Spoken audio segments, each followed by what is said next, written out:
My name is Pastor Jeremiah Okune. I'm saved. I love Jesus Christ. He's my personal savior. The father of CCF International Ministry. We are located at Kawangware. And this is my wife. Thank you so much, my husband. My name's Mary Masiza Okune. I'm glad and blessed to be here today. I'm a mother of many children. We are here today, and this is our love story.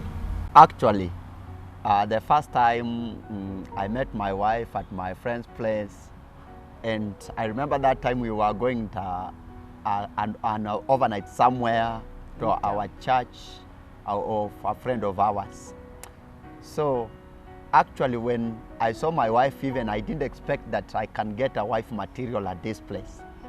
So that time tukatoka, tukaenda, tulikuwa at Kawangware and we went town, tukapanda gari moja and we were going at like City Cabanas.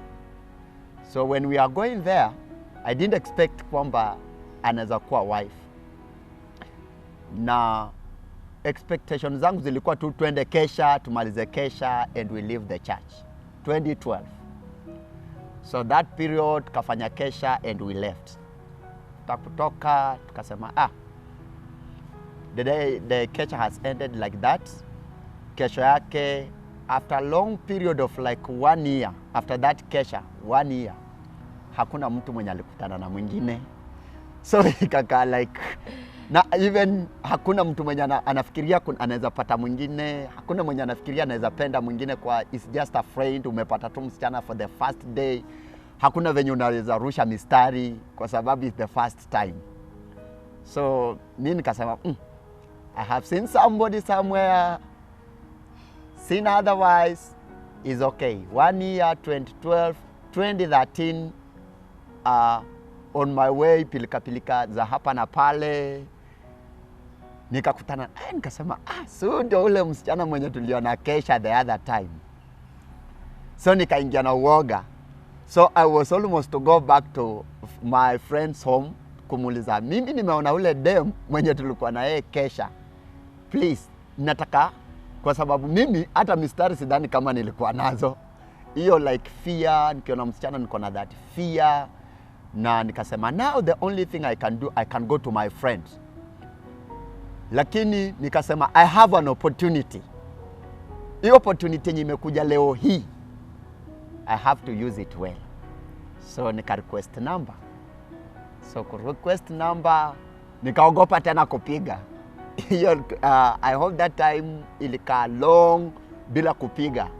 So kutoka hapo nikaanza kumpigia. Sasa 2013 nikanunua Telcom number.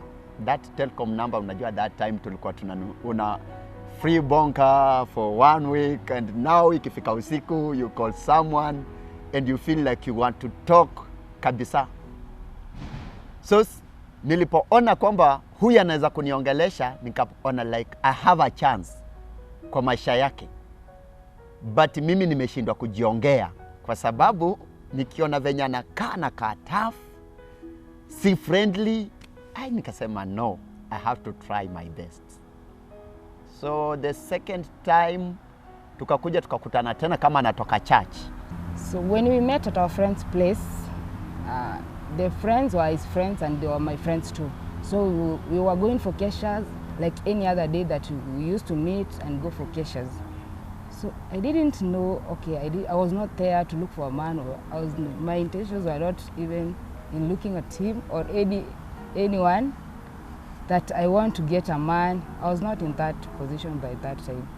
I was not even ready. I was not looking at him. Let me say, I may use this word, I was not interested.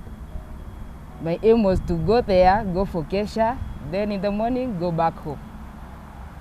Yes. Then later on in 2013 is when we met. We met on the way. He asked for my number, I gave him.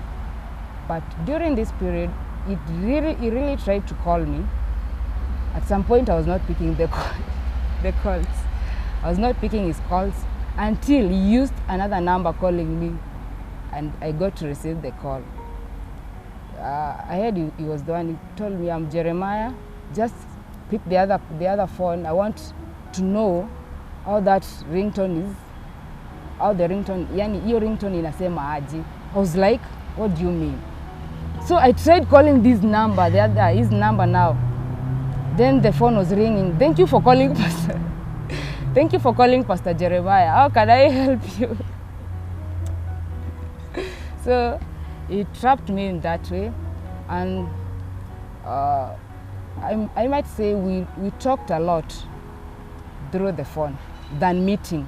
Just imagine, ninajimagine mtu mwenye napenda, sijamwambia, najaribu nafikiria kutupa mistari kwa simu, but sina formula.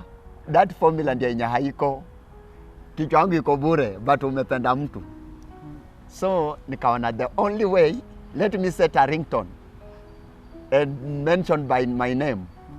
So that ringtone, unless atakuwa interested kujua kwa nini nimemuuliza kwamba wasikize ringtone. So far I used to call her every time na we could talk long kwa simu, even without meeting her the way she said. Na wakati ambapo tuliongea sana, but nikashindwa if bado amenipenda ama bado ananiwei, lakini haja admit kwamba huu mtu anataka nini. So my problem was sijui kama amenipenda, na nikienda sasa nikitoa chenye nitamwambia sijui nitamwambia nini. So at long last mimi nikajiambia mwanaume ni kufa mwanga my friend. Rusha chochote, matokeo yenye itatokea ni sawa. Nikimfikia fear inanitokezea, like the voice peke yake inakuogopesha. Like when you call Sema, when you greet her, she's not concentrating with you, and I like hi, ukaje poa, and where you going, and sasa story yetu where you going, and beyond that your story imeisha. Sasa inabaki tu macho, kula kwa macho, shiba tosheka, hakuna kufuata. So after that, and now 2014 we met again. Kwa now that kwa harusi ya friend of ours mwenye meet the first time tukienda kesha. Tukakutana sasa wakipanga wedding. Nikamkuta pale. Like nataka nirushe mistari, nikifika kwake imevanish. Sasa that time kila kitu imeisha. Sasa mimi nikasema sasa nitajikaza tu chenye kitatokezea. Wacha kiwe hivyo. Sasa now the fourth time, now one-on-one, kumit one-on-one, ilikuwa rare. But kwa simu, tulikuwa tunaongea long, like unaweza fikiria hawa watu wanajuana in and out. So another day now tukakutana 2014 kwa harusi ya a friend of ours. 2014 mwezi wa 4. That's what I can remember. Now alikuwa na nguo ingine inakaa pink. Orange, not pink, and ilikuwa refu hivi, na alikuwa na kamera. So nikasema now I was almost to tell her tafadhali usinipige picha but my intention kwamba hata si picha, intention ilikuwa ni yeye. Lakini sasa nikimwambia nipige picha, na hiyo picha si kwa among of the group ya kupigwa picha, nikashindwa tafanya. Lakini hakujua kwamba ninamtaka. Mimi ninajikufia peke yangu, lakini yeye hata hayuko huko, and alikuwa ananigreet as a brother, like ananiona kama huyo mtu hajaimuona. It's a greeting of mkono to end, tukiachana hivyo. After that, this thing took serious now. Na nikasema now, mwanaume ni kujiongea. Sasa 2015, sasa mwanaume anaamua kujiongea. Na kujiongea, hakujiongea live. Aliongelea kwa simu. So nilipoongelea kwa simu, there was no any response. Hata kwamba nitakujibu or I'll come or whatever, no. But nilikwambia, lakini do you know what? Mimi nakupenda. Hakuna end that response kwamba pia kama ladies wanasemanga ninakupenda ama kuna that response back. Nothing. Ilibaki hivyo. Simu ikakataa kushikwa. Like 1 week, 1 month, kila kitu imenyamaza. So what happened, I remember there is kuna project fulani ilitaka kufanywa within Nairobi, na it was like NGO, na mahali penye nilikuwa nafanya ilikuwa NGO pia. Nilikuwa nafanya guy from Gigiri, so nilikuwa in out, hatungeweza kumit. Sasa hii Nairobi tukakuwa kwamba hiyo kazi imetokezea, na ikakuwa hakuna mtu mwingine naweza kuapply ya hii job, kwa sababu ninataka mtu mwenye ataenda kwa hiyo job, kuna pesa poa hapo and I need a partner. So nikamapproach, tukakuja over sudden hivyo ndiye akanipenda. The first day, kumbe ile mistari yenye nilikuwa naongea tu ya simu na kusikiza ringtone, kumbe nilikuwa nimependwa na sikuwa nimejua. In this period that he is calling me and insisting and saying that he's loving me and the like, I used to be in other relationships.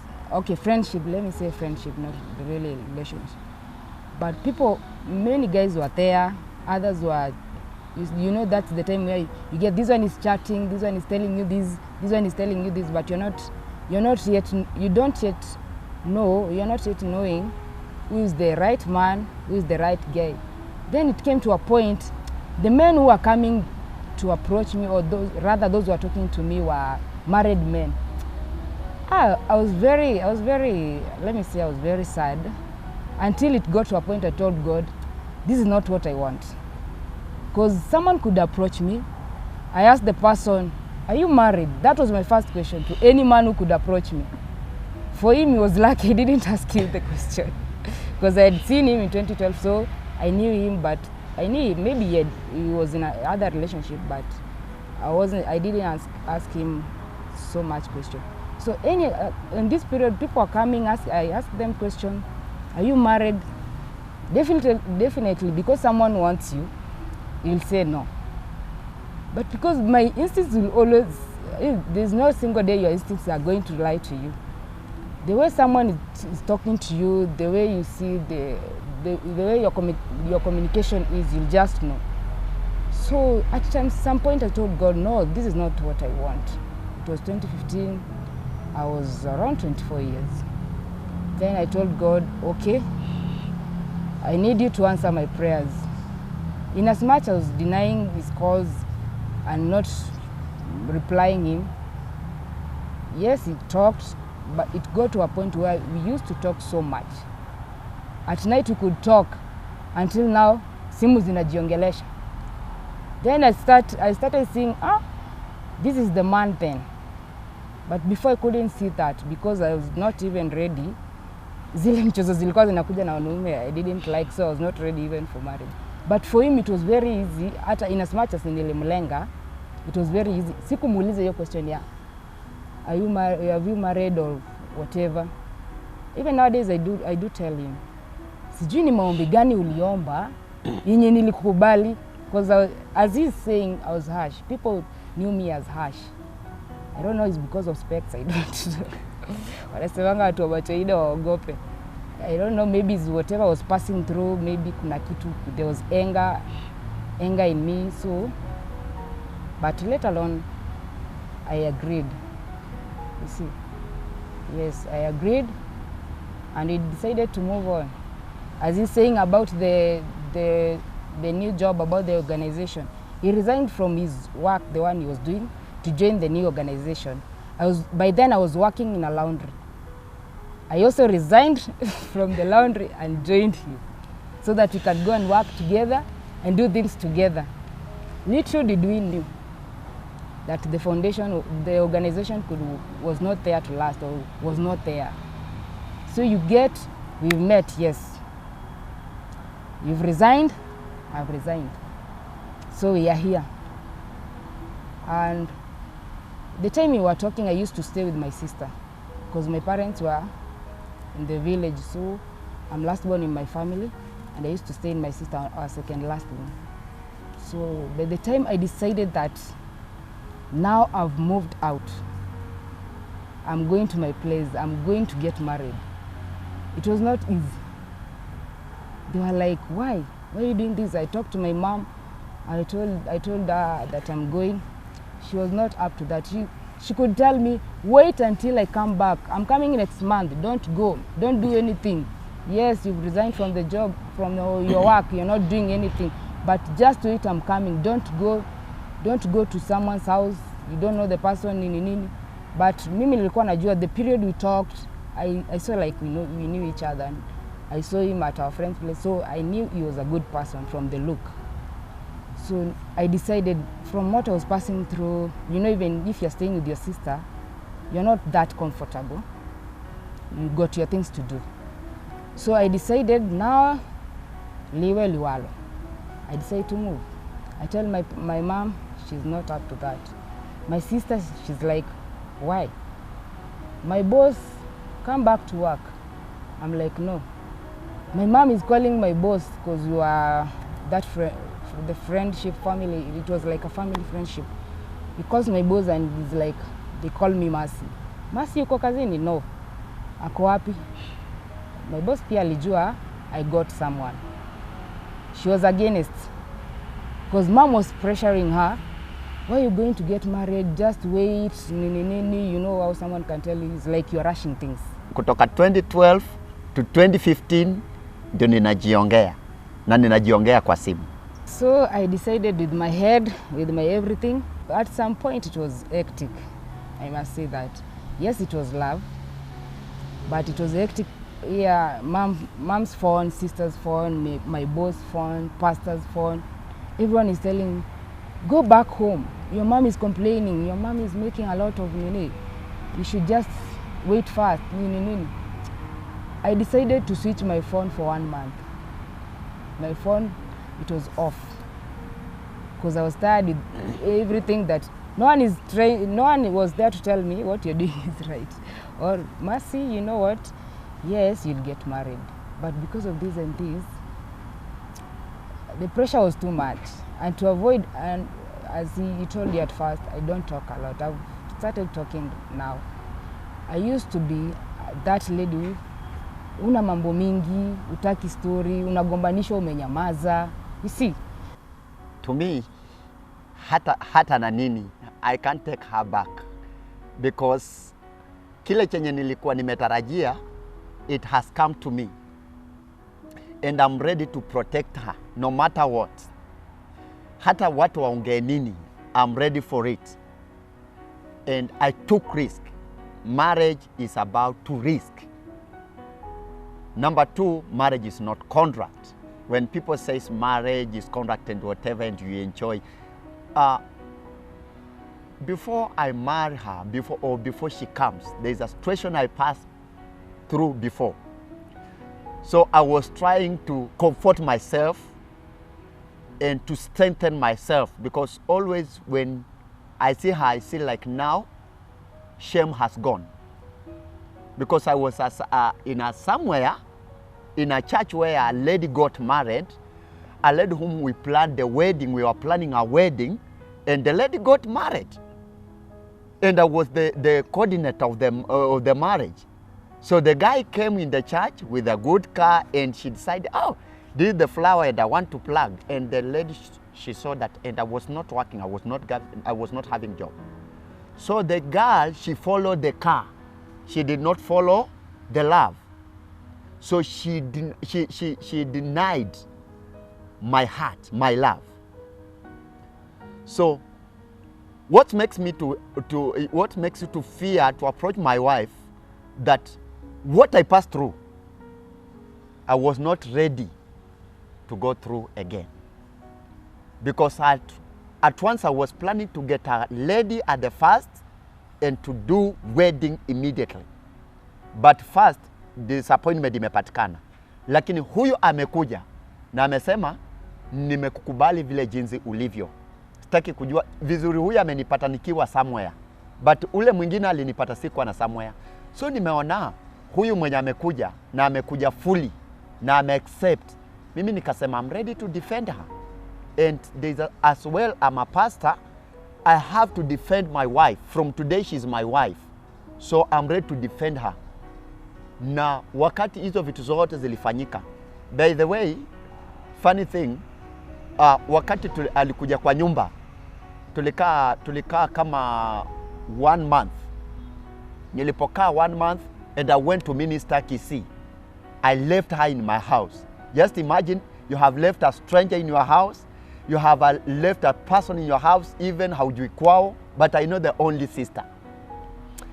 Nikasema now ya akasema hiyo simu yenye inakuwa switched off kwa ajili yangu. Mbona nimfanyie madharau?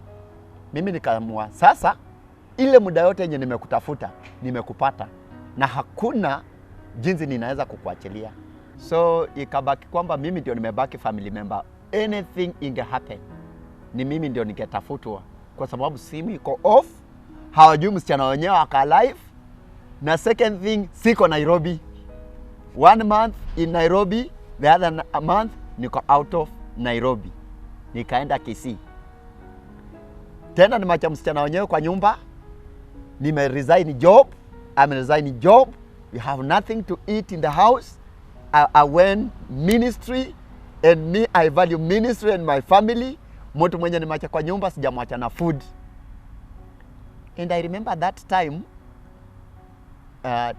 nikitoka Kisii. I remember nikitoka Kisii. Nilikaa Kisii 1 month. Tumekaa naye kwa nyumba 1 month. Nimeenda ministry Kisii, nimekaa 1 month. I came back Nairobi again. So that month niliotoka Kisii. Wow. Life ndio venye ilianza sasa kwa the real life of marriage. Hapo ndio nilijua kweli kupenda unapendanga once kama umeamua, si kuoa, kupenda na unaanza kufikiria tena kwamba I can get someone kutoka pale. So nikasema nao venye nimempenda, life acha iwe hivyo. So we started like mimi ninatafuta kidogo and ile nyumba yenye ako ndani, I was the one who was paying the house.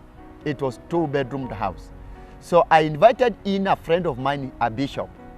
So over sudden life ikakuwa ngumu, I can't manage to pay the rent.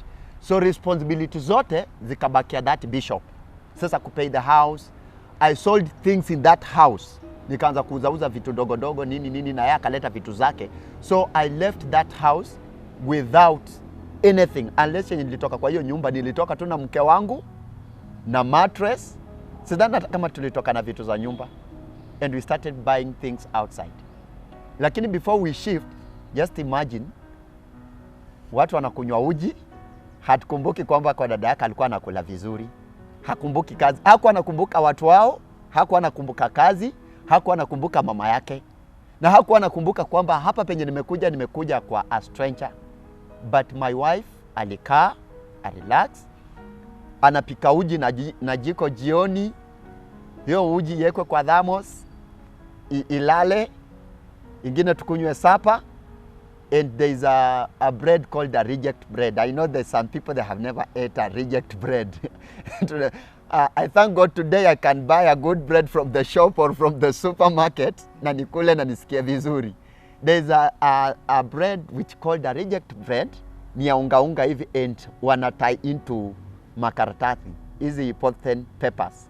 So ni unga and that bread ni underweight ya kampuni. So that time anatengeneza porridge, tunakunywa nayo sapa, tunaiweka, hata jifinya, hata kunywa asubuhi, tena ndio tutakunywa nayo lunch. The following day atatoka, mimi nikose. But she was lucky, alikuwa anaenda kwa some friends outside there. But my wife tena anakuanga side yake ni men's. Yeye anapendwa sana na men's. As well to me nakuanga na side sana na women. So wakati ambapo alitoka nakutana na watu nini. So I remember one day akakutana na former pastor wake ule mwenye alimwambianga, toka kwa hiyo nyumba, toka kwa hiyo marriage, sijui nini. Huyo jamani mkora, huyo jamaa alikuanga kwa kanisa fulani, tunamjua, ametembeanga tu humu akigawagawa tu karatasi tu kanisa, wachana na yeye. During so my wife akasema, ni sawa. So alikuwa tu anawasikiza, lakini hakuwa make decision ya kumove. Na vizuri yake hakuwa sema what she's passing through in the house. Hakuwa elezea kwamba anakunywa uji, so anatoka even the same sister. Sasa akaanza kutengeneza friendship na sister. So anarudi kwa sister yake anampatia 50 bob, anafanya kitu, anakuja na that 50 bob. So that 50 bob ataenda kununua makaa ya mbao. ile reject bread tulikuwa tunanunua 10 bob and it was like kubwa hivi 10 bob. Alafu 20 bob atanunua unga ile ya kupima ya kusiaga hii. Kuna those days kuna unga ile ya kupima. So anakuja anakoroga uji and in my heart najiuliza, ai, huu msichana nimemleta hapa, life yake kama nimemweka kwa shida. Like I was almost, ninampenda but I was almost to quit. Nimwambie akifanya hivi, sikuwa nimejipanga, tafadhali fanya hivi, rudi kwa sister yako kidogo tu nijipange, alafu you come back. But nina feel tumekaa nao zimeenda more than 4 months, nenda 5 months. Sasa muda inaenda, nitafanya